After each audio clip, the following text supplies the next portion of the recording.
Good evening from Xfinity Center, where Maryland falls to Pittsburgh, 59-73. Bruce had a lot of chances to get back in, but just couldn't do it. I'm Wayne Viner. That's Bruce Posner. Bruce, what'd you see tonight? Not much. You just can't continue to get out of the gate that much. And Wayne, I don't know about you. I thought the freshmen looked a little tired. I don't think Cowan was really on his game. Herder missed a lot of open shots, and Jackson started off hot, but then vanished. He did. You know, and the better team won tonight. They were better. There's no ifs, ands, or buts about it. They got off to a great start. We were up 6-0, and that was it. We had a spell about 6 or 7 minutes when there was a lid on the bucket. There was. But at the end, a few threes rattled out. This place was rocking. We got it to 10. We got it to 8. It looked like we could do it. Cowan missed a 1-and-1. There's the big dog in the background. The big dog, Mr. Rick Jacklich. Right. Cowan missed the front of a 1-and-1 and then got a layup blocked, and there you went. I mean, you knew they'd come back, and they almost really got it going. Yeah, they did. They got it down to 8 with the ball. It's one game. It's not a conference game. Right. You lose a conference game at home, there's reason to be upset. Well, this is our third shot at the ACC Big Ten Challenge, and just by chance we're 0-3, but that doesn't really matter. So you said during the game, the freshmen didn't look as explosive to you. No, I think they might have been tired. You played Friday night and Saturday night, had 2 nights off, and you come back tonight. I think it was a little bit overly ambitious schedule, both who we played and having 3 games in 5 nights. And then we come That was back. an NBA kind of thing. Yeah. And they played like it tonight. They played weary.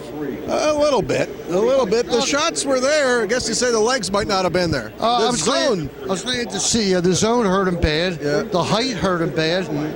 It just didn't look good tonight. But I tell you one thing, they got to improve the shooting. The shooting is a real problem, Wayne. But they're supposed to be able to shoot. Every year I hear, boy, these guys can really shoot. It doesn't translate to the court. And when you take out Mello and you take out your Jackson Herder, the Nickens, Wiley, and Brantley look just isn't getting it done right now. No, it's not. Why? I mean, Nickens hit his first, missed his next 5. And we never saw him again. I think he was in the rafters somewhere. But after that, yeah, and then the Pitt Wiley played okay, but I mean... Look, the Pitt guards were big. That guy Artis is legit as a 6'7" or so point guard. Excellent. If you haven't read it, Don Marcus had a good story in the Baltimore Sun on Pitt's point guard, who's from Baltimore, prepped a year and then went to Pitt, and he's still there. So, you know how you know it's a disappointed crowd? We have no audience tonight. No. We usually have an audience. Well, a few over to the right. Even Connie's like 100 yards away from us. Right. She didn't want to get near us. It just, boy, it had that big game feel for a second. It got away. We'd like to thank Meyer Consulting Engineers, Viner Consulting, and we'll play that spot right here. Terp Talk is brought to you by Viner Consulting. Help desk support for your computers and networks. Let Viner Consulting make your IT great again. Get help when you need it by Terps that you know. Call us at 301-251-2900 or visit oneviner.com. All right, we're back here at Xfinity Center where Maryland falls 59-73 to the Pitt Panthers. Look, Pitt has a new coach, Kevin Stallings, who was at Vanderbilt. Jamie Dixon has moved on to TCU, but they're still tough, they're still big, and they really got it done tonight. Maryland. Look at Trimble here, 4 for 13 from the field. He still had 13 points. He had 6 rebounds and 5 assists.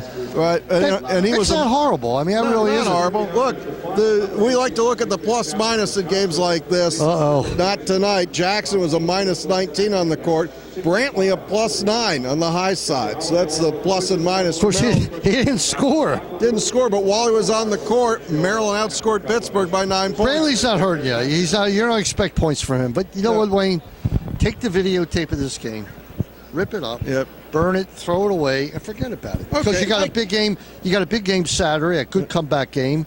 Place will be packed. It's Saturday night against Oklahoma State, and it'll be a super game. And you get back on the winning track, and then you really have a few soft games. You got Jacksonville, you got Howard, you've got St. Peter's. Right, then Charlotte in Baltimore. Right, on the 20th. 20th? Okay. Right. And then the Big Ten's looming in the distance. 27th Illinois and the first Nebraska. Now look, they got to be ready for those games because they're 2 home games they got to win. Those are games they need to win. They should win, and they need to win them. And so you got to be ready for those games. And I'm disappointed, but I'm not that upset. I mean, we've had 3 or 4 out-of-the-world victories, and I guess I said it to you. I smelled it the whole time. I never saw the win tonight. Did you? Look, when we came out looking like that, I was like, hey, we had some carryover, and then the carryover went away. So there's not much. I sort of feel like this is a postgame show after a football game, so I can close with that. It's just the feeling we could have been there, we could have gotten it done. Didn't happen tonight. Still an exciting team. I did ask around. You saw who I was talking to tonight. Right. No word yet on where we're going. Pure speculation. I'm still driving to Detroit. I hope we're playing there. Yeah, well, I expect to, but I mean, I don't know that for a fact. You know, we'll see what's up. It depends on who wants everybody else, and then we'll get the end. All right, well, the last spot beats no spot. I'll still take it. To me, it was still a pretty good season that we just made a bowl game. Good enough for now. 6-6 first year with DJ with all the quarterback problems and all the guys who left. And all the freshmen who played, it worked out for us. We're not complaining. We'll see you on Saturday night, but for hopefully tonight, a happier night. It'll be happier. Right. But it's our blackout night. Oklahoma State comes in. But that about does it for tonight, Bruce. Good night, everybody.